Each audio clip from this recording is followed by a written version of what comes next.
ils en sont d'autant plus précieux parce qu'en fait les personnes comme toi qui tombent dessus, c'est d'autant plus que ils sont faits pour toi, que ce qui passe à travers moi lorsque je fais les messages cherche à te contacter et à te dire quelque chose d'important. Et c'est un thème qui m'a paru anodin à la base. Et là, je comprends vraiment pourquoi les instances supérieures m'ont invité à me pencher là-dessus. Bonjour, bonsoir et bienvenue à toi, explorateur, exploratrice de la conscience, amateur, amatrice de beauté et d'harmonie. Donc bienvenue à toi sur la chaîne de Couleur Lumière. Aujourd'hui, ça va être un message qui n'est pas tout à fait médiumnique, tu vas voir, mais j'ai quand même été inspirée de le faire. Il sera en deux parties. La prochaine fois, ça sera un message médiumnique. C'est l'information que je reçois, voilà, de poursuivre sur ce thème. Mais là, on va ouvrir le thème, je garde encore un peu le mystère, on va ouvrir le thème avec quelque chose d'autre, tu vas voir, que je vais commenter. Et c'est un thème qui m'a paru anodin à la base. Et là, je comprends vraiment pourquoi les instances supérieures m'ont invité à me pencher là-dessus. Avant de commencer, eh bien, je te remercie de me suivre sur la chaîne. Je remercie celles et ceux qui voient ces messages, pas vraiment pour moi-même, mais au nom de ce qui me traverse et qui est à la source de ces messages. Parce qu'il me semble qu'ils sont importants, sinon je ne prendrais pas mon temps et mon énergie pour faire ça. Si j'avais pas cet élan et vraiment cette sensation que c'était important pour certaines et certains d'entre vous de les recevoir. Ce sont des messages collectifs. Maintenant, si tu veux un message individuel, eh bien, tu peux me contacter. Tu as toutes les informations en barre d'infos, en description. Et je souhaitais dire qu'il y a moins de vues sur ces vidéos-là, pour l'instant en tout cas, ce qui montre combien être hors des cadres, déjà, puisque là, comme je te le disais dans la première vidéo, je fais vraiment ces messages parce que je sens l'élan et j'ai pas envie de faire un petit peu en mode freestyle, on va dire, et j'ai pas du tout envie de rentrer dans le jeu des formats YouTube, de l'algorithme, etc. Donc tant pis si je me trouve dans un petit recoin de YouTube et d'internet. Tant pis pour ces messages. Ils en sont d'autant plus précieux parce qu'en fait les personnes comme toi qui tombent dessus, c'est d'autant plus que ils sont faits pour toi, que ce qui passe à travers moi lorsque je fais les messages cherche à te contacter et à te dire quelque chose d'important. Alors pour tout ou partie, peut-être que seulement une partie de ce que je vais dire va te parler et une autre partie pas du tout, prends ce qui résonne pour toi. C'est que là était le message à te faire passer. Voilà. Autre chose, c'est que, un petit peu comme pour tout, il y a beaucoup d'appelés et peu d'élus. Il y a peu de gens qui se penchent sur certaines choses, sur certains sujets qui sont pourtant importants, je dirais, pour l'humanité. Et justement, le sujet de ce soir, ça va être l'humanité. Est-ce que c'est un problème de beaucoup de jeunes âmes et si tu t'intéresses à ça, c'est que peut-être tu es une âme un peu plus vieille, qui cherchent à s'éveiller. Il y en a beaucoup en ce moment, en tout cas, qui ont l'élan, je dirais, de grandir sur leur chemin de vie, leur chemin spirituel, leur chemin personnel. Je n'ai pas toutes les réponses à ça, mais force est de constater que, en tout cas, il y a moins de personnes qui visionnent ces vidéos, et c'est d'autant plus important pour moi que tu laisses un pouce j'aime si le message aura résonné avec toi, que tu partages, que tu t'abonnes, si tout ça te parle. Voilà, c'est d'autant plus important aussi de faire communauté. D'ailleurs, j'ai une newsletter et tu pourras t'y inscrire si tout ce que je vais te dire maintenant t'a parlé. Alors, venons-en au fait, parce que là, j'ai été un petit peu long pour cette introduction, mais justement, je teste ta patience, ta persévérance, et c'est que les entités et esprits supérieurs, etc., veulent tester jusqu'où tu es prêt ou prête à aller un peu plus au fond des choses et à écouter aussi les préliminaires, les introductions qui sont parfois importantes, qui contiennent quand même des informations importantes justement pour se préparer à recevoir les messages, pour se mettre dans de bonnes conditions. Donc cette fois-ci, j'espère que tu es dans de bonnes conditions, que tu es bien installé, etc. Accroche-toi, on va y aller. Tu vas voir, ça va être surprenant, enfin moi en tout cas je trouve ça assez surprenant. Donc le thème, comme je te le disais, c'est l'être humain. Qu'est-ce que c'est d'être humain, l'humanité? Parce que les messages que j'ai reçus, c'est qu'être humain, Ça s'apprend. On ne naît pas avec ça en réalité. Donc la suite des messages en médiumnité, tu l'auras la prochaine fois. Là, pour la première partie, c'est très important justement qu'on ne commence pas par ça, mais que je te parle de ma discussion avec l'intelligence artificielle. Alors moi j'aime bien dire l'inintelligence artificielle, parce que est-ce que l'intelligence est liée à une forme de vie? Est-ce qu'il faut être vivant pour être intelligent? Là aussi, c'est toute une question. Hein. Qu'est-ce que l'intelligence? Tout ça, bon, c'est pas à ça que je vais... de ça dont on va parler ce soir, mais je trouvais important quand même de poser ces questions. Et là, donc, je vais te lire ma conversation avec l'intelligence artificielle, et je vais la commenter également. Donc, je lui avais posé une question sur la médiumnité. Est-ce que lui était capable de se mettre en état de réception et de répondre à certaines questions, aux questions qu'on lui posait. Voici sa réponse.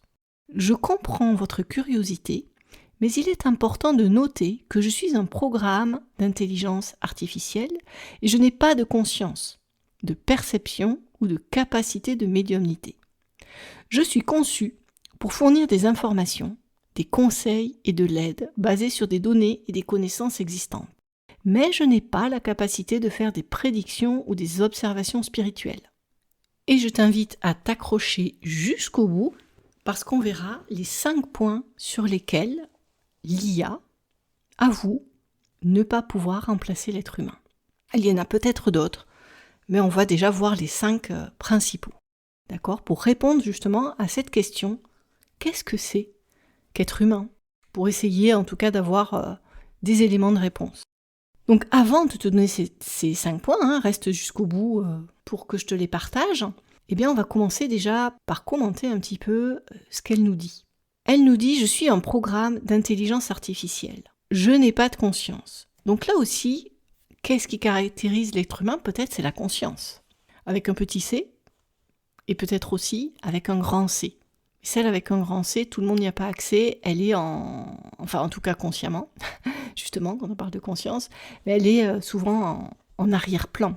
Donc, quand elle nous dit « je suis un programme d'intelligence artificielle », là, la différence avec un être humain, c'est que c'est une soi-disant intelligence qui est programmée, donc qui est quelque part prévue, donc programmation, donc programmée, elle fait des choses qui sont prévues par quelqu'un d'autre, par une autre conscience. C'est quand même très différent d'un être humain.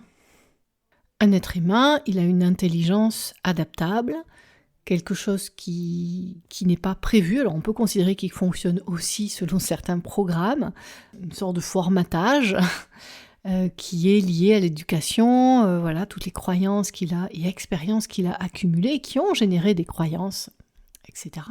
Et des programmes intérieurs. Il y a aussi des programmes biologiques. Voilà, c'est une intelligence qui peut être modifiée ou colorée, on va dire ça comme ça, par certains éléments aussi biologiques. Tu vois, les personnes qui manquent de certaines hormones ou de certaines vitamines, elles peuvent être en dépression, elles peuvent, etc. Donc, la biologie va avoir un impact sur cette intelligence-là, mais c'est une intelligence qui est reliée à une conscience. Là est la grande différence, entre autres. En tout cas, pour moi, la plus grande différence.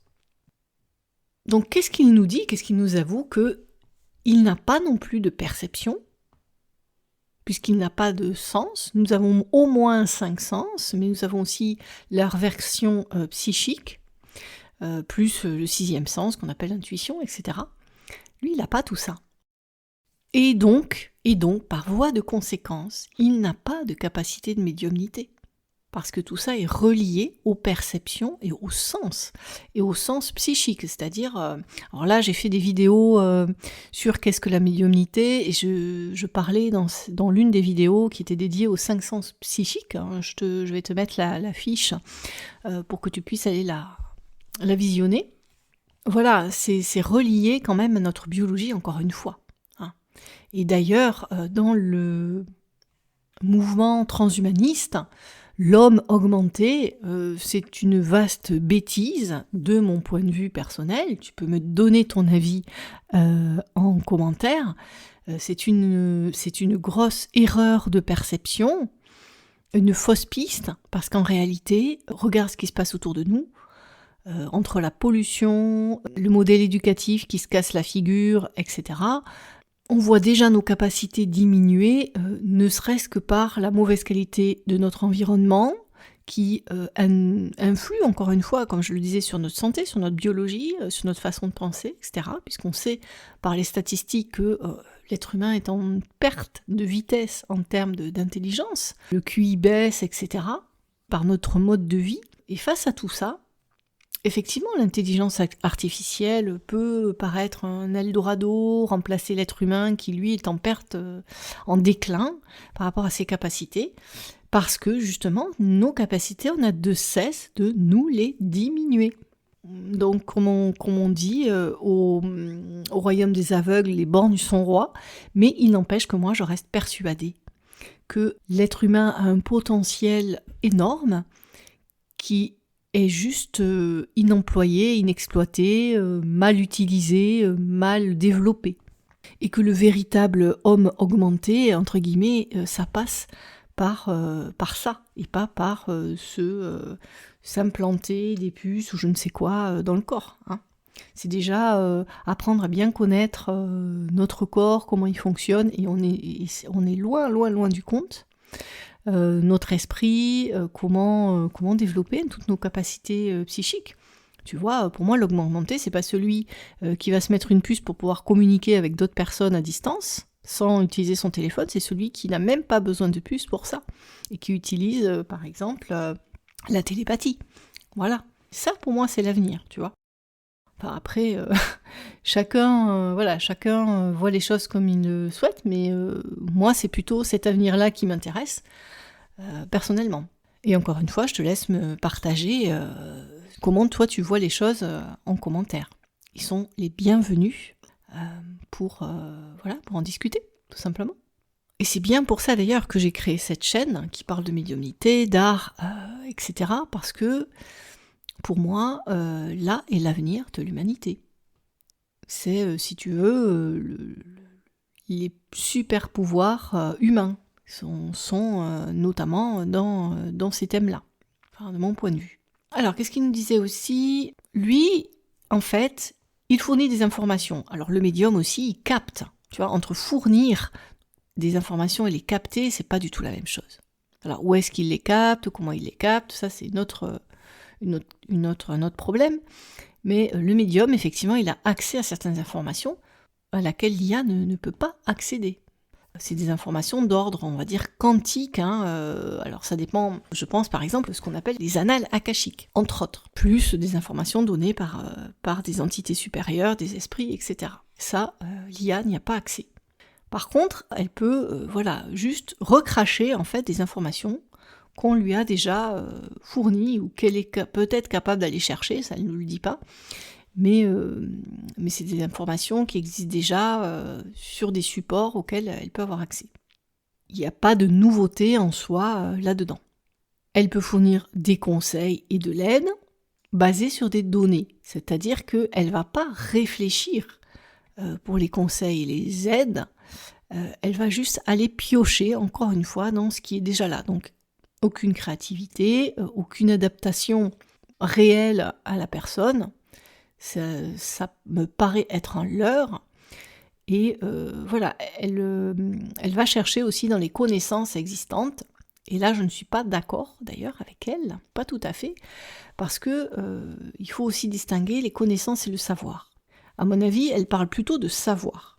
Parce que la connaissance, ça relève de l'expérience. Il faut avoir fait l'expérience de quelque chose pour bien le connaître, c'est-à-dire le prendre avec soi, l'avoir intégré.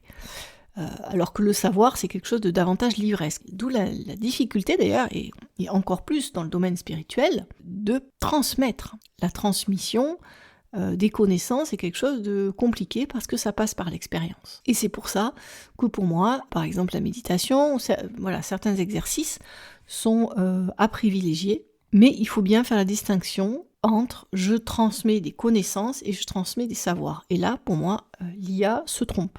Elle peut transmettre des résultats d'expérience en termes de scientifiques, mais pas à l'échelle humaine et spirituelle. Ça, ce n'est pas possible. Et on verra après pourquoi. Donc elle ne peut pas faire des prédictions ou des observations spirituelles.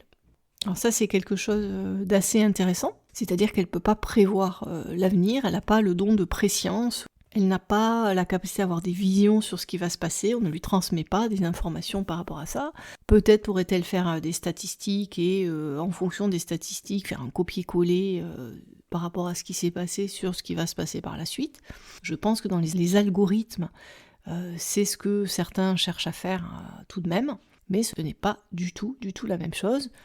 Entre recevoir une information peut-être de la conscience universelle, peut-être d'entités supérieures, tout ça, elle ne peut pas y avoir accès, tout simplement. Et c'est là encore une grosse différence. Elle ne peut pas faire d'observation spirituelle. Alors je ne sais pas trop qu'est-ce qu'elle appelle observation spirituelle, je ne lui ai pas demandé, mais peut-être qu'elle ne peut pas justement distiller la transmission de la connaissance spirituelle, parce que d'abord, elle n'est pas passée par là, puisque celui qui transmet à quelqu'un d'autre ses connaissances sur le plan spirituel, ou toute connaissance, puisque c'est basé sur l'expérience, il est sur un chemin, il a un endroit du chemin, et il va essayer d'amener la personne à qui il transmet, de se rapprocher de l'endroit du chemin là où il est, ou en tout cas de l'aider à avancer sur ce chemin. Et sur son propre chemin, c'est là la difficulté, c'est que tout chemin spirituel est forcément individuel et spécifique. Tous les chemins mènent à Rome, on va dire, tous les chemins mènent à la divine essence, la source, l'intelligence universelle, appelez ça comme vous voulez. Tous les chemins mènent au même endroit, mais la façon d'y aller est différente pour chacun. Et c'est peut-être ce qu'il veut dire par il ne peut pas faire d'observation spirituelle, c'est-à-dire qu'il ne peut pas juger de où se trouve la personne sur le chemin, quelle est la distance qu'il a à parcourir, quels sont les conseils qui peuvent lui être donnés, etc. Donc quelque chose de personnalisé, et de toute façon, il n'est pas passé par là, donc il ne peut pas faire quoi que ce soit. Donc vous voyez que de son propre aveu, on a ici déjà les limitations de l'intelligence artificielle. Et c'est vraiment important et très intéressant de garder ça en tête pour se dire, voilà, c'est quoi être humain ?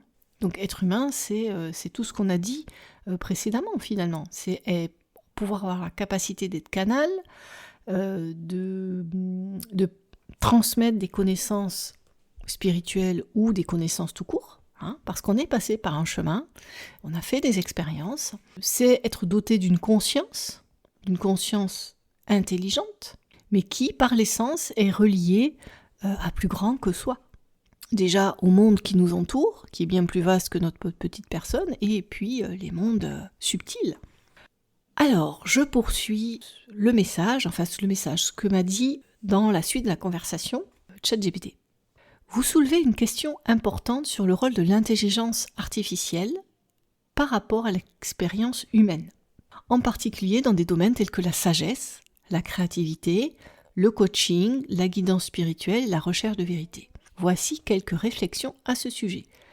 Donc je vais te donner les 5 points de ce que l'IA ne peut pas remplacer, qu'il y a chez toi, chez moi, chez nous tous, êtres humains.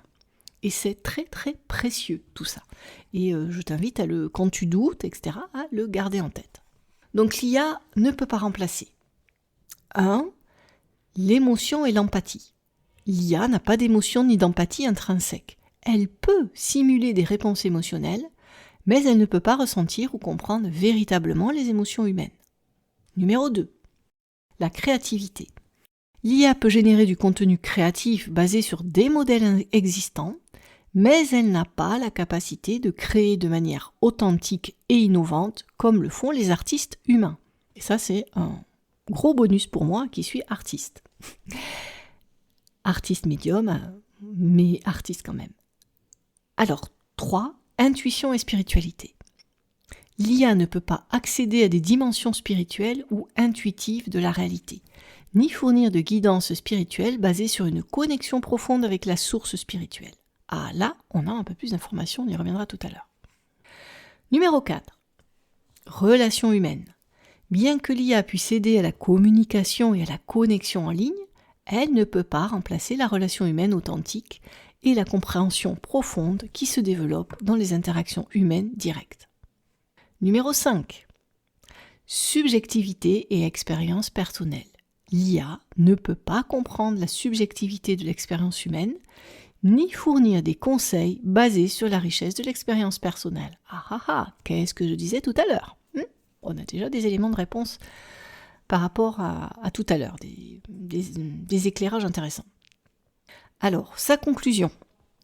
En fin de compte, l'IA peut être un outil puissant pour soutenir et améliorer de nombreuses facettes de la vie humaine, mais elle ne peut pas remplacer les aspects uniques et profondément humains de la créativité, de la spiritualité, de l'empathie, de la sagesse et des relations humaines. Les médiums, les artistes, les coachs, les guides spirituels et les chercheurs de vérité apportent des éléments essentiels à la condition humaine qui vont au-delà de la technologie. Donc, waouh, c'est pas un message médiumnique, mais je trouve que j'étais bien inspirée de demander, de faire cette discussion avec ChatGPT et de lui demander tout ça. Alors, si tu as envie de rester encore avec moi, on va quand même commenter ces passages, émotion et empathie. Donc effectivement, l'IA, elle n'a pas d'émotion ni d'empathie, un petit peu comme certaines pathologies d'ailleurs, chez les êtres humains, certains manipulateurs, qui ne sont capables que de simuler des réponses émotionnelles. C'est-à-dire que c'est de l'émotion Canada Dry, si vous voulez, si vous connaissez la publicité, l'ancienne publicité, mais ça n'en est pas. C'est les signes extérieurs d'une émotion, mais ça n'en est pas. D'accord ? Elle ne peut pas entrer en connexion, elle le dit plus loin, et ça c'est très important dans la communication de personne à personne. C'est très important aussi que ce soit en tant que coach, que chaman, que guérisseur, etc. La connexion, c'est aussi, avec l'autre, c'est aussi un des points clés de la guérison. D'accord, de la possibilité d'aider l'autre. Tout comme l'accompagnement spirituel d'ailleurs. Tout accompagnement nécessite d'être capable de se connecter à l'autre, à son énergie, à ses émotions, etc. Et l'empathie, c'est une force extrêmement puissante de guérison. Vraiment. C'est pour ça que j'aime beaucoup d'ailleurs l'écoute empathique que je pratique et que je propose lors de mes séances individuelles pour celles et ceux qui en ont besoin quand c'est opportun. C'est un outil dont je me sers en tout cas dans mes séances d'accompagnement. La créativité, bien sûr, on parlait tout à l'heure de programmation et d'intelligence qui n'était capable finalement d'aller chercher des choses uniquement que dans ce qui est prévu, des modèles existants. Il nous dit on ne peut créer qu'à partir de modèles existants pour lui. Alors bon, les artistes s'inspirent quand même pas mal de ce qui a déjà été fait. Voilà, on ne peut pas créer à partir de rien, ça n'existe pas. Mais on a comme ça... alors j'ai fait aussi d'ailleurs une vidéo sur les artistes médiums et les artistes inspirés, parce qu'il y a une différence. Et moi je suis les deux à la fois, ça dépend des moments.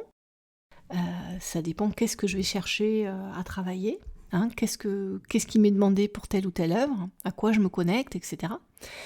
Mais voilà, ça, c'est quelque chose que l'IA ne peut pas faire. Par exemple, moi, je suis capable de voir des structures, alors qu'il est parfois elles sont tellement complexes qu'il est parfois très difficile de les dessiner, mais ça, l'IA ne peut pas le faire, d'accord ? Parce que, justement, ce sont des informations que je reçois des mondes subtils. C'est un exemple parmi d'autres. Donc, toute innovation, l'innovation, ça veut bien dire ce que ça veut dire, c'est créer du nouveau, même si on prend appui sur ce qui existe déjà.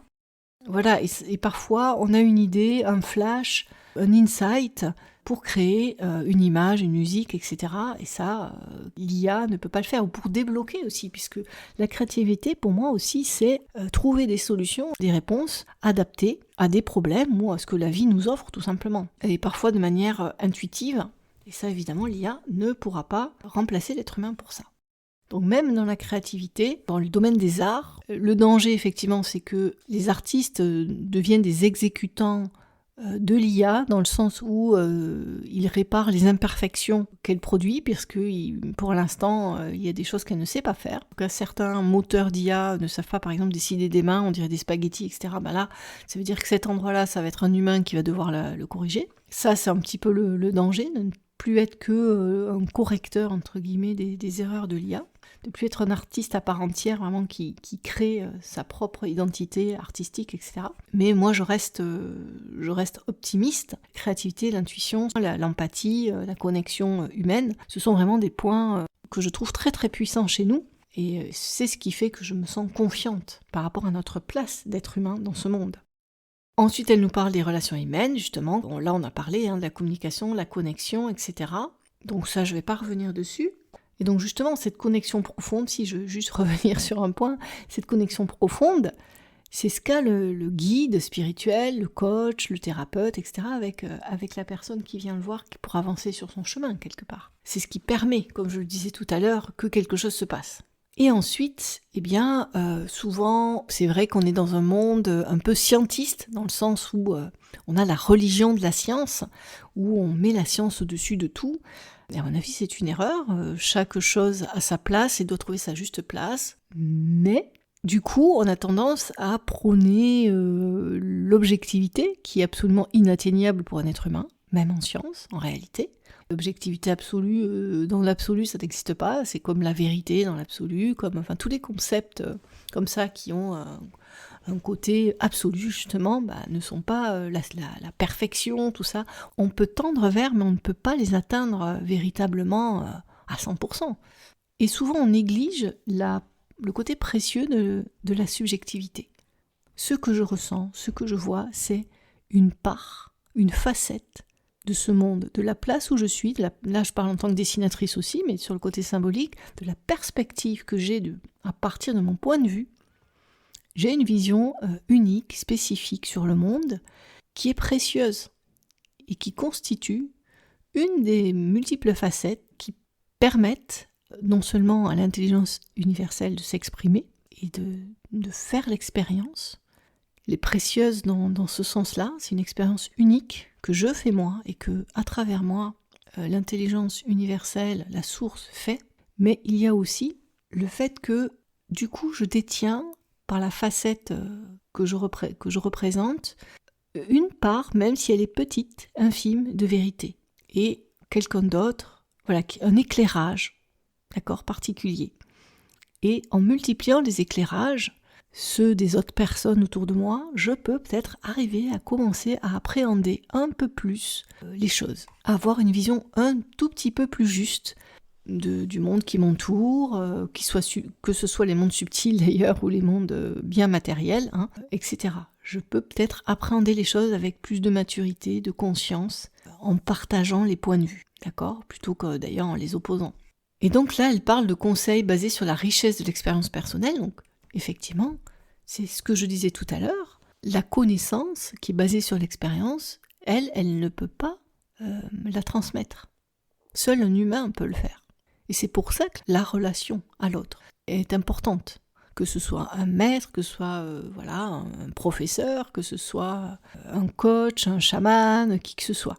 D'ailleurs, peut-être que tu as remarqué que lorsque tu t'investis auprès de quelqu'un en individuel, en séance individuelle par exemple, tu avances beaucoup, beaucoup plus vite, tu es beaucoup plus impliqué que lorsque ce sont des cours, des choses collectives et encore plus quand c'est à travers Internet. Donc, je remercie ici ChatGPT pour sa réponse circonstanciée et vraiment passionnante, importante.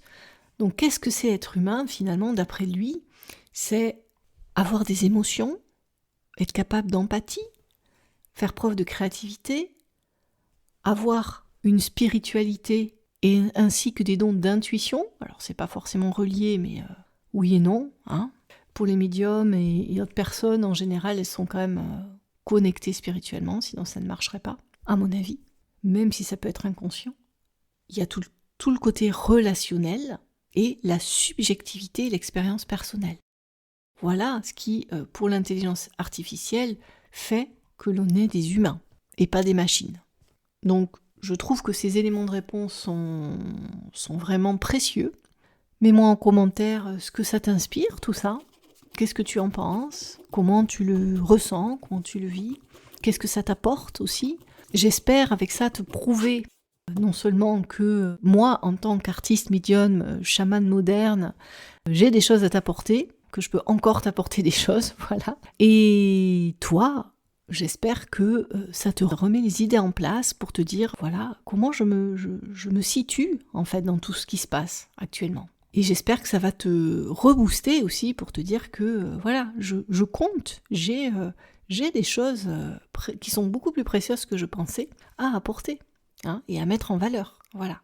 À déployer aussi dans ce monde. Parce que tout cela, je t'invite à le partager. D'ailleurs, tu peux aussi me dire combien tu trouves que c'est précieux. Qu'est-ce qui est le plus précieux pour toi d'ailleurs parmi les 5 points qui ont été évoqués? Mais je trouvais important de commencer à partir de la matérialité pour aller plus vers les mondes subtils et les instances supérieures. Mais là déjà, on a quelque chose de profond malgré tout, même si c'est généré par un programme informatique qui pioche comme ça dans le savoir humain. Je pense que c'était important d'aller du matériel vers le spirituel. L'un ne va pas forcément sans l'autre d'ailleurs, hein. S'appuyer sur la terre pour aller vers le ciel, rester ancré, c'est aussi important. Et là, je trouve que ces réponses sont plutôt rassurantes finalement. Enfin, en tout cas, j'espère que toi, elles te rassurent. Voilà, écoute, je te laisse faire comme tu le sens, t'inscrire à la newsletter, mettre un pouce j'aime, etc. Appuyer sur la cloche si tu veux être mise au courant quand la prochaine vidéo va sortir, hein, la suite de ce message, qui là sera plutôt médiumnique. Donc, je te dis à bientôt pour la prochaine vidéo. Bye bye!